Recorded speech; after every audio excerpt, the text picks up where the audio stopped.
à Croix Seulement, l'émission produite par le ministère Bonne Nouvelle, notre ministère. Et aujourd'hui, le sujet, c'est vivre en accord avec les plans de Dieu. Moi, j'aime ça, ces sujets-là. J'aime des sujets qui sont pratico-pratiques. Alors, une des raisons premières pour lesquelles les croyants sortent de leur relation d'amitié avec le Seigneur Jésus et qu'ils prennent des décisions sans connaître ce que l'on appelle le timing de Dieu ou le bon moment. Dans la vie, si on pense si on voit par exemple des stratégies de guerre, si l'armée n'agit pas au bon moment, et elle ne suit pas les directives, ça peut coûter la victoire. Dans notre vie personnelle, parfois, on perd des batailles, même si c'est Dieu qui est là, qui combat avec nous, on perd des batailles parce qu'on ne sait pas bien choisir nos combats aussi.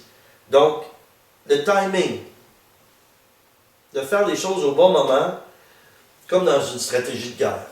Il faut savoir c'est le temps d'attendre peut-être un peu, ou d'agir plus rapidement, etc. Vraiment d'être dans le temps de Dieu. Parfois, ce qui est nuisible aux croyants, c'est que on ne veut pas attendre les directives. On a des désirs, on a des fois des impulsions. Puis de plus, la plupart du temps, les croyants, ils avancent dans leur projet sans réellement comprendre la volonté et la raison de Dieu.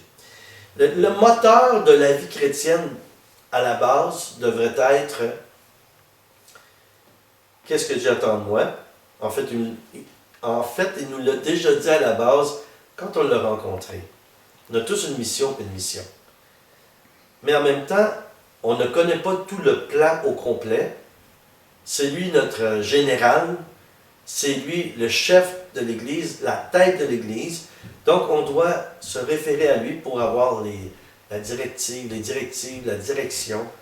Et c'est important qu'on ait vraiment une relation avec lui et le consulter quand on prend des décisions pour faire des choses au bon moment. On doit attendre les directives. Attendre, ça ne signifie pas de rien faire. Il y a une façon d'attendre. Alors on peut attendre et être impatient. Et plus on est impatient, plus c'est la façon qu'on attend, moins Dieu va répondre rapidement. Là aussi, il faut être dans le timing. Il faut aussi savoir comment attendre. Donc, attendre le Seigneur veut dire prendre une pause avant qu'il nous ait communiqué de nouvelles informations. Il est important d'attendre avant d'agir. Je vous témoigne tout simplement comme ça, dans ma vie personnelle, on vit des choses aussi dans les choses temporelles, où Dieu intervient dans tous les domaines de notre vie. Et je partageais qu'on a des désirs, je disais qu'on a des désirs, et dépendamment des tempéraments, il y a des gens qui sont, comme on appelle, sanguins, qui sont plus impulsifs, et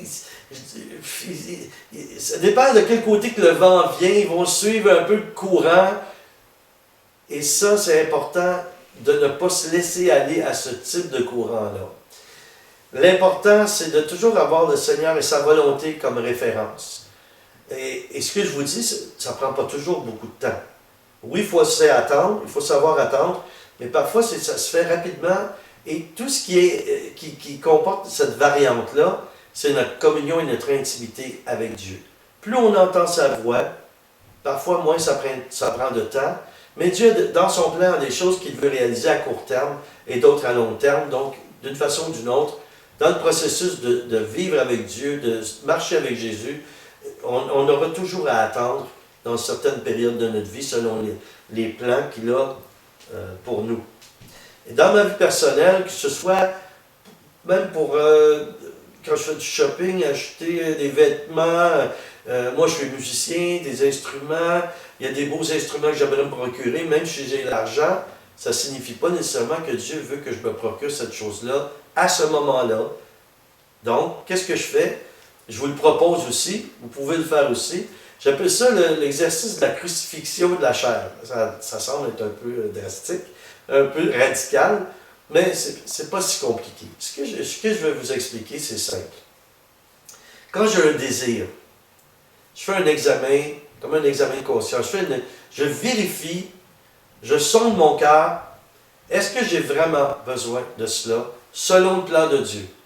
Est-ce que je pourrais considérer que Dieu veut que j'utilise cette chose-là dans ma vie, cet objet-là, ou qu'importe ce que c'est, où je peux avoir un désir? Et Dieu veut combler nos désirs aussi.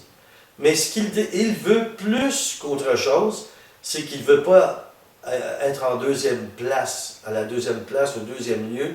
Il veut avoir la première place. La Bible nous dit qu'il est un Dieu jaloux. Pas une jalousie comme nous les humains, on peut comprendre, mais en fait, il veut l'exclusivité de nous. C'est ça qu'il veut. Donc, si on vérifie auprès de lui, Seigneur, est-ce que tu crois vraiment que j'ai besoin de ça? Ou ce type de choses-là dans ma vie? Est-ce que j'ai besoin de ça? Et lorsqu'on arrive à faire cet effort-là, parce que ça demande un effort, il faut aller au-delà. Il faut apprendre à faire taire notre âme et faire appel à l'intelligence du cœur que j'appelle l'esprit, notre esprit, qui communique avec le Saint-Esprit. C'est par là que Dieu nous parle, et de voir et de vérifier avec lui. Et si Dieu cautionne réellement, il va probablement le faire si on est capable d'attendre. Et parfois, il va nous dire tout de suite, ça dépend de son plan. Donc, il faut vérifier. Juste le fait, simplement le fait qu'on vérifie auprès de lui pour savoir, est-ce que ça fait partie de ta volonté pour moi, ça, Seigneur? Et n'oubliez pas que le Seigneur, Jésus, le Saint-Esprit, il veut des amis. C'est là ce que je vous dis. Hein. Il cherche des amis.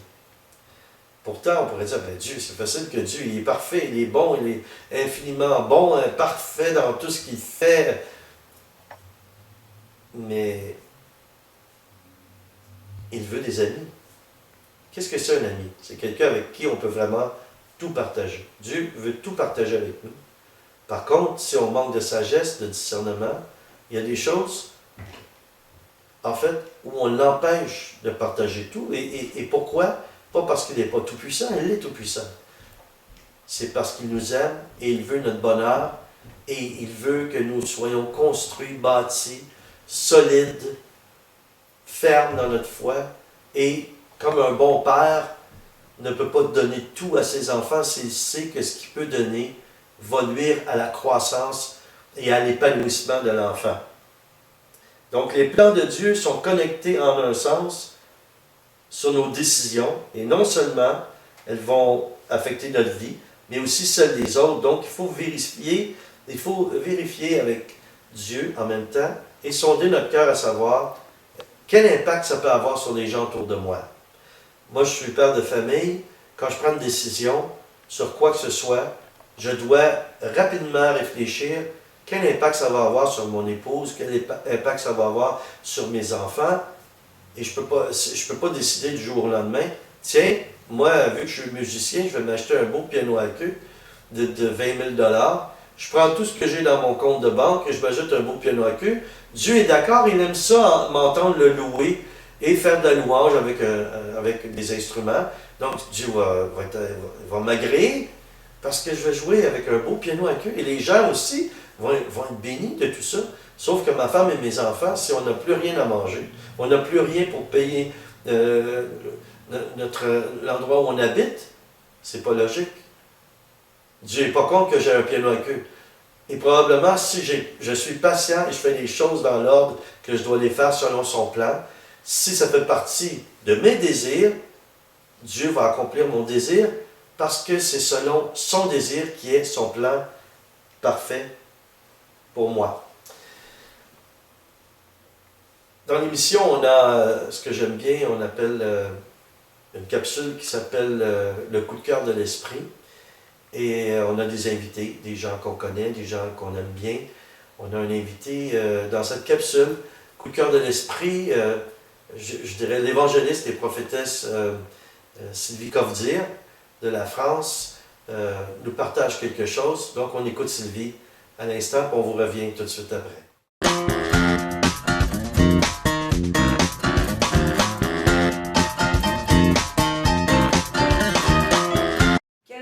pouvoir partager un moment avec vous sur la parole de Dieu.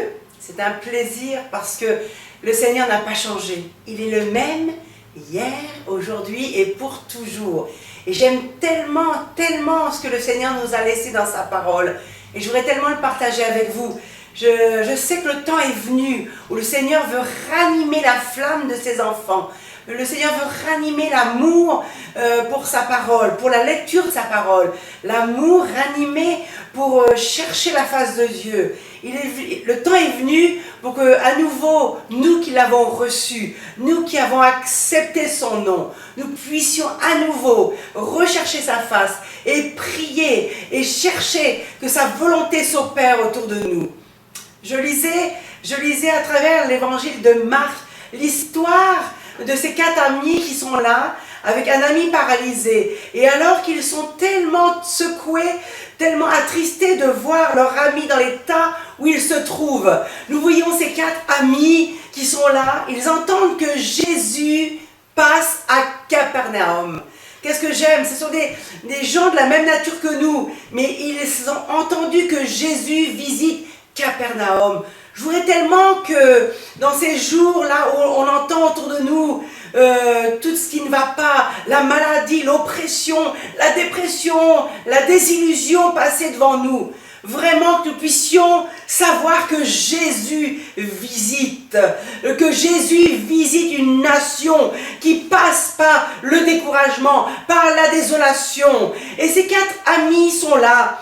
Et je les ai appelés, ces 4 amis, par différents noms. Il y en a un, je vais appeler Révélation. Il y en a un qui entend parler, qui entend que Jésus passe par Capernaum. Jésus passe là où il y a un besoin. Jésus passe là où il y a vraiment une désolation. Et cet ami, je vais l'appeler Révélation. Il a cette révélation que Jésus peut faire quelque chose. Jésus a le pouvoir. Oh, cette révélation, je voudrais tellement que tu le reçoives, que tu dis Jésus peut faire quelque chose pour mon foyer. Jésus peut faire quelque chose pour ma famille. Jésus peut faire quelque chose pour mon entourage. Et il a cette révélation. Le deuxième, je vais lui dire compassion. Cet ami, il nous a dit qu'ils étaient 4. Et le deuxième, je l'appelais compassion. Oui, il n'a pas eu peur de dire, je vais emmener mon ami paralysé vers celui qui peut tout. Je voudrais tellement que tu aies cette compassion de dire, je sais que si ma famille entend, voit, croise le chemin du Christ, tout peut changer. Oui, Jésus est le même. Je vous l'ai dit en introduction parce que je sais que sa parole n'a pas changé. Elle est capable de changer la malédiction en bénédiction, la sécheresse en un terrain arrosé à une pluie bienfaisante. Oh, son nom c'est compassion, compassion. Je voudrais tellement qu'on puisse prendre au sérieux ce nom de Jésus qui peut transformer toutes choses. Il a compassion. Le troisième ami, je l'appelle génuflexion. C'est-à-dire qu'on va se tenir dans la prière. Depuis quand t'es-tu adressé à celui qui peut tout? Les gens, nous sommes dans une génération presse-bouton. On veut que tout soit vite. On veut même pas, chez nous on dit en France, on se mouille plus. Alors qu'on doit se tenir sur nos genoux pour ceux qui se perdent, pour nos familles qui sont loin du Christ, pour ceux qui sont enfermés dans des liens d'oppression, dans des liens qui les empêchent de voir la merveilleuse destinée qu'il pourrait y avoir en Jésus-Christ. Oh, il y a la genuflexion. Il se tient sur les genoux, le troisième. Il sait que si ils arrivent à amener leur ami au pied du Christ, la solution, elle est là. Je voudrais tellement que vous puissiez saisir que si vous vous tenez sur la brèche pour quelqu'un, le Seigneur cherche quelqu'un qui se tient sur la brèche et qui prie. Et alors, il ouvrira son ciel afin d'apporter la solution que tu attends. Le quatrième ami, c'est vraiment de continuer dans cette persévérance, dans la détermination. Je l'appelle détermination. Il nous a dit que Jésus était là dans cette maison, c'était fermé, on ne pouvait pas atteindre le Christ. Mais alors qu'il y avait ces 4 amis, le quatrième prend son rôle au sérieux, détermination. Je veux que mon ami vienne au pied de Jésus. Je voudrais tellement que toi qui vas m'écouter, tu puisses te dire dans ton cœur, je veux, après la révélation, après la compassion, après la genuflexion, que tu aies la détermination, que si le Christ est là, tu veux pas manquer ce rendez-vous. Tu veux amener ton problème au pied même du Christ, au pied de celui qui peut tout. Il peut tout pour toi. Ils l'ont compris. Dans cette petite ville de Capernaum, ils ont compris que si Jésus se manifeste, alors le miracle va s'accomplir. Oh, c'est merveilleux. Ce Christ n'a pas changé. Si tu es dans cette compassion, si tu as cette révélation que le Christ peut à nouveau opérer au sein de ta famille un miracle, il va le faire. Tiens-toi sur tes genoux et commence à croire. Et alors que l'impossibilité est là, Jésus est là, mais l'accès est terminé. Tous les problèmes sont là pour empêcher l'accès à la prière. Tous les problèmes sont là pour empêcher l'accès à celui qui peut tout. Mais ils ont pris cette résolution, ils sont déterminés que leur ami touche celui qui peut tout. Je voudrais tellement que vous puissiez saisir ce simple message en disant « Je veux être déterminé dans ma marche avec le Seigneur. Oui, il y a les obstacles. Ma famille n'est pas croyante. Mon mari n'est pas croyant. Ma femme ne veut rien entendre. Mais je sais que si je m'attends au Christ, le miracle peut venir. Et que ce qui est lié, ce qui est paralysé, ce qui est bloqué peut s'ouvrir à la bénédiction. » Ils montent sur le toit. Ils enlèvent, ils commencent à enlever les tuiles. Nous parlons sur ce temps de Capernaum où il fallait monter sur le toit. Les toits étaient plats. Peut-être que tu te dis, mais comment je peux faire? Commence à monter sur la difficulté. Commence à grimper au-dessus de ce qui est difficile. Et commence à percevoir que tu peux tout, que tu peux toucher le cœur du Christ, que tu peux toucher celui qui a la réponse pour ta prière, qui est celui qui a la réponse à ton besoin. Et tu vas voir la réponse s'accomplir. Ce que j'aime, c'est quand Jésus voit ses amis descendre petit à petit, leur ami à ses pieds. Il nous est dit que Jésus a dit, quelle foi, ta foi t'a sauvé. Lève-toi et que tes péchés soient pardonnés. Il y avait des religieux qui étaient là autour. Ils sont tellement offusqués de voir, mais qui est celui qui pardonne les péchés? Et Jésus qui sent tout, qui connaît les esprits de chacun autour. Il dit, mais moi j'ai le pouvoir. Si je peux faire marcher un paralysé, je pardonne aussi les péchés. Je voudrais te dire, à vous qui m'écoutez, que quoi que vous ayez fait, dans quel domaine vous êtes situé ce soir ou ce matin, le Seigneur est capable de pardonner vos péchés, de pardonner vos manquements, de pardonner les erreurs de vos vies. Parce que le but de Christ, c'est de vous faire marcher dans la victoire. Le but de Christ, c'est de voir votre foi et de remplir votre vie d'une espérance comme jamais vous l'avez auparavant. Le psaume 27, il est dit, espère en l'Éternel, fortifie-toi et que ton cœur s'affermisse, espère en l'Éternel. Oh, comme ses amis, les amis avaient compris que l'espérance, elle n'était pas, elle était efficace que s'il la mettait dans celui qui a un nom au-dessus de tous les noms. Et son nom, c'est Jésus. Et alors qu'ils passent à Capernaum, ils savent que Jésus va libérer leur ami qui est captif. Il va libérer ces liens qui le tiennent lié sur ce lit depuis des années. Et il va être libéré même de son passé de pécheur. Il va passer des ténèbres à la lumière, de la mort à la vie. Et c'est ce que je veux vous laisser. Commencez à considérer vos voies, commencez à revenir et à prendre au sérieux la visitation du Christ qui vient dans vos maisons et qui vous dit, si tu crois, tu verras ma gloire. Oui, il passe à Capernaum, il passe dans ta maison, il passe dans ton foyer, il passe dans ta vie. Il veut te dire que ton espoir n'est pas vain.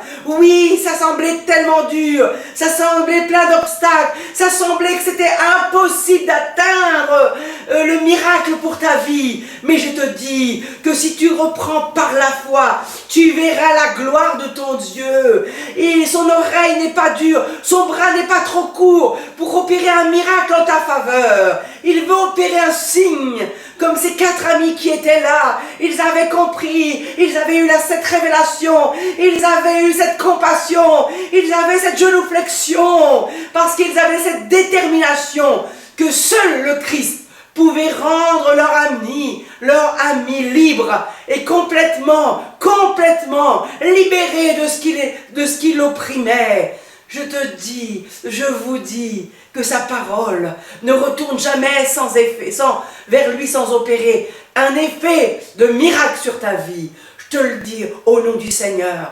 Soyez bénis, soyez réconciliés avec Dieu, soyez réconciliés avec le Fils et acceptez l'action du Saint-Esprit. Amen. Maintenant, une courte publicité, puis on revient tout de suite après avec le message que je suis en train de vous partager.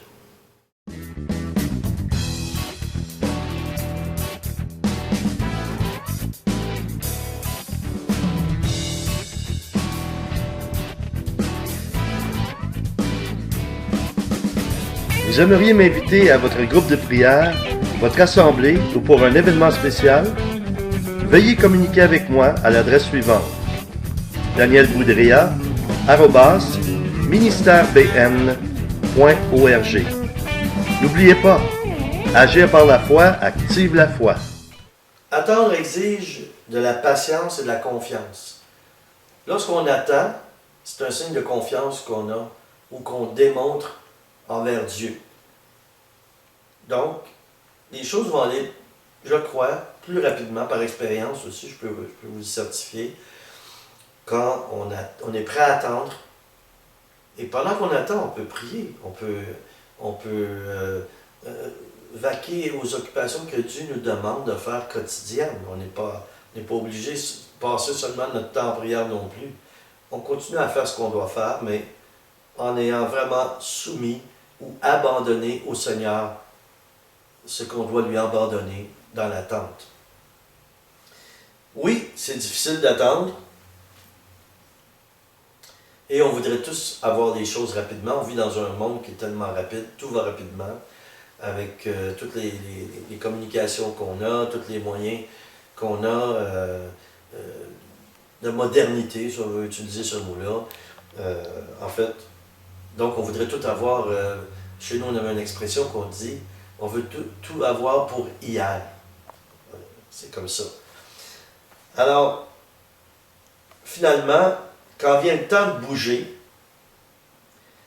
nous le faisons avec audace, avec confiance, avec courage, avec force, et une absolue assurance que Dieu tiendra sa promesse.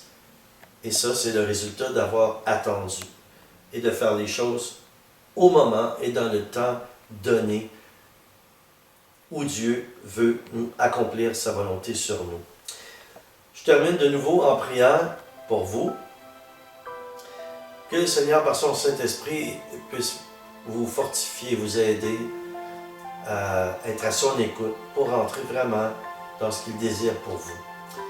Seigneur, merci d'étendre ta main sur ceux qui écoutent.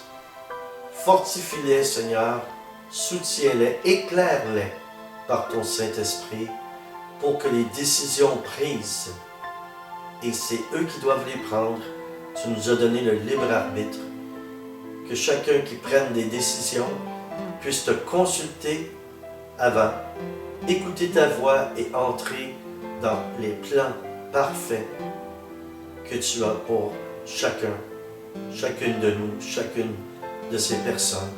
Et je te remercie pour ta bénédiction qui vient sur eux maintenant, Seigneur. Amen.